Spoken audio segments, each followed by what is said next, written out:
आज हम जानेंगे पृथ्वी की उत्पत्ति एवं विकास के दूसरे भाग के बारे में। और इस वीडियो में आज हम चर्चा करेंगे तारों के निर्माण के बारे में और जानेंगे कि तारों का निर्माण कैसे हुआ। साथ ही साथ हम जानेंगे ग्रहों के निर्माण के बारे में। तो चलिए स्टूडेंट्स जानते हैं इसके बारे में। यहाँ हम चर्चा करेंगे कि तारों और आकाशगंगा का निर्माण कैसे हुआ। तो प्रारंभ में अंतरिक्ष में ऊर्जा और पदार्थ का वितरण जो था वो बराबर नहीं था, यानी कहीं पे पदार्थ जो था वो अधिक पाया गया अंतरिक्ष में और कहीं पे यही पदार्थ जो था वो कम पाया गया अंतरिक्ष में, जिसके कारण इनका घनत्व और गुरुत्वाकर्षण जो था वो भी अलग अलग था।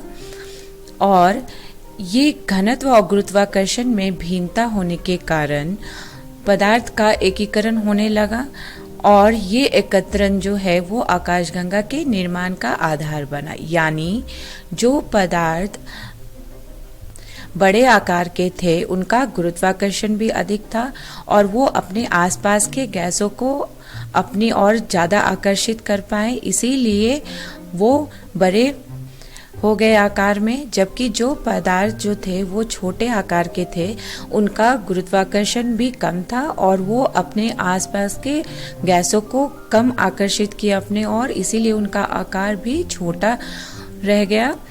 तो ये पदार्थ का एकीकरण होने के कारण बड़े बादल का निर्माण हुआ, जिसे हम नेबुला कहते हैं। और इस नेबुला के बारे में हमने पहले भाग में पढ़ा भी था।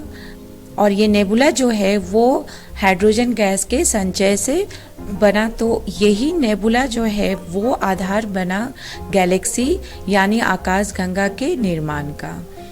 तो यहाँ हमने देखा कि कैसे ऊर्जा और पदार्थ का वितरण बराबर नहीं होने के कारण उनका घनत्व और गुरुत्वाकर्षण अलग अलग था और यही गुरुत्वाकर्षण के कारण पदार्थ का एकीकरण होने लगा जो नेबुला का निर्माण किए।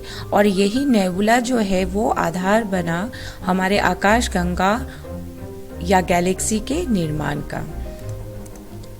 अब ये बहुत बड़े बादल जो नेबुला थे, जो बने हुए थे हाइड्रोजन गैस के संचय से, इस नेबुला यानी नीहारिका में गैस के झुंड विकसित होने लगे और ये झुंड जो है बढ़ते बढ़ते घने गैसीय पिंड बने, जिससे तारों का निर्माण शुरू हुआ।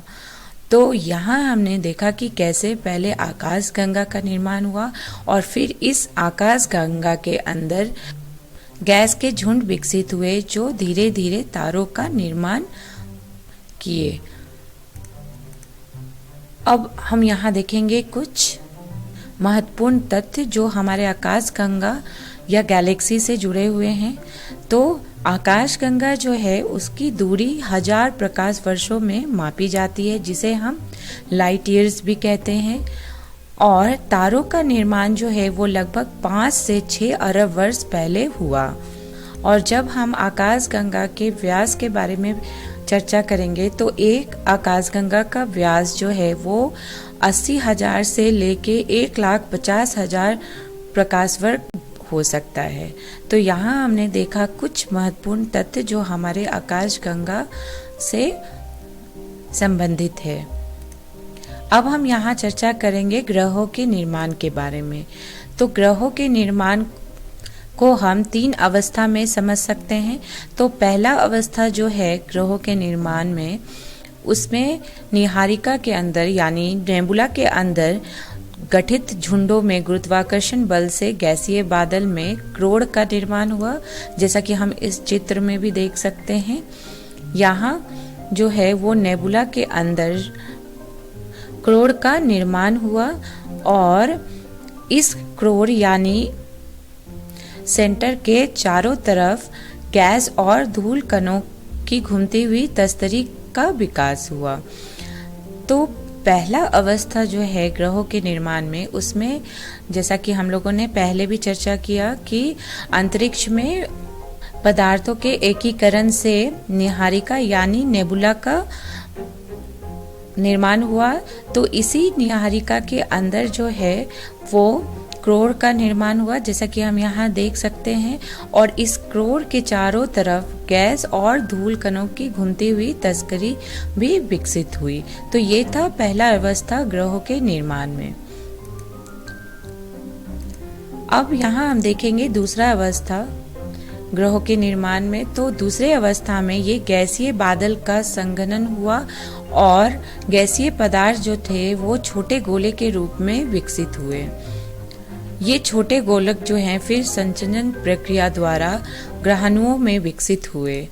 इसे हम इस चित्र में देख सकते हैं कि कैसे संघनन द्वारा गैसीय बादल जो है वो छोटे छोटे गोले के रूप में विकसित हो गए और यही छोटे गोले जो हैं वो संचलन प्रक्रिया द्वारा ग्रहाणुओं, जिसे हम प्लैनेटेसिमल्स कहते हैं, उसमें विकसित हो गए।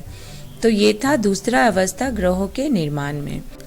तीसरा अवस्था में इन अनेक ग्रहाणुओं यानी प्लैनेटेसिमल्स, जिसे छोटे गोलक के रूप में हमने अभी चर्चा किया दूसरी अवस्था में, उसके सहवर्धित होने पे कुछ बड़े पिंड बनने लगे और यही बड़े पिंड जो हैं वो ग्रहों के रूप में बन गए, जैसा कि हम इस चित्र में देख सकते हैं। ये था तीसरा अवस्था ग्रहों के निर्माण में, जहां ग्रहाणुओं के संवर्धित होने पे बड़े पिंड हुए और वही ग्रह का निर्माण किए।